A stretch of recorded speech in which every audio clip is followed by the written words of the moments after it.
Islamic Terrorism. By Mansoor Hekmat. A wave of Islamic murders has engulfed the Middle East and North Africa. The victims of this wave are the most ordinary of ordinary people. In Egypt and Algeria, they shoot at and behead foreign nationals, be they workers, tourists or pensioners. They bomb and kill school children at school gates. They kill young girls who do not submit to forced marriages. In Tel Aviv, they murder unaware pedestrians, children, old and young, on streets and on buses. And heroically, from Israel to Algeria, they reassure a stunned humanity that this armed struggle will continue. There was a time when the traditional and anti-imperialist left would look upon the blind violence and unrestrained terrorism of Third World and anti-Western currents if not with admiration then at least with toleration. In their opinion, the injustice suffered by deprived nations and oppressed people justified this terrorism as a legitimate reaction.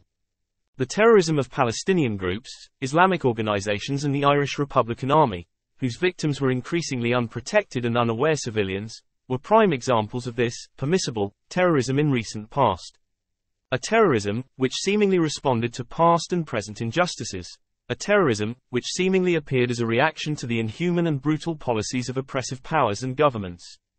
Interestingly, throughout the years, the Israeli government has also used this exact abuse excuse rationalization, that is by alluding to the indescribable genocide carried out by Nazis and anti-Semitic groups in various countries against the Jewish people. They have justified the brutal suppression of the deprived people of Palestine and the daily killings of Palestinian youth.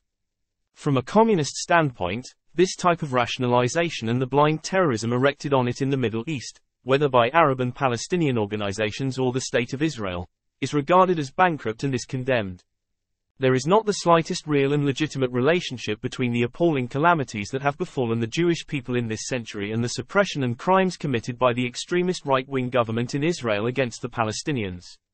There is not the slightest real and justified relationship between the sufferings of the deprived people of Palestine and the terrorism of Islamic or non-Islamic organizations attributed to these people. Bourgeois state and factions are exploiting and capitalizing on the suffering of the deprived people. Condemning and eradicating this terrorism by the working class, particularly in countries of the region, is an essential condition for placing the workers in the leadership of the social struggle to end the age-old miseries of the people of the Middle East. It seems the new wave of Islamic murders, particularly in North Africa, does no longer even require such political justifications.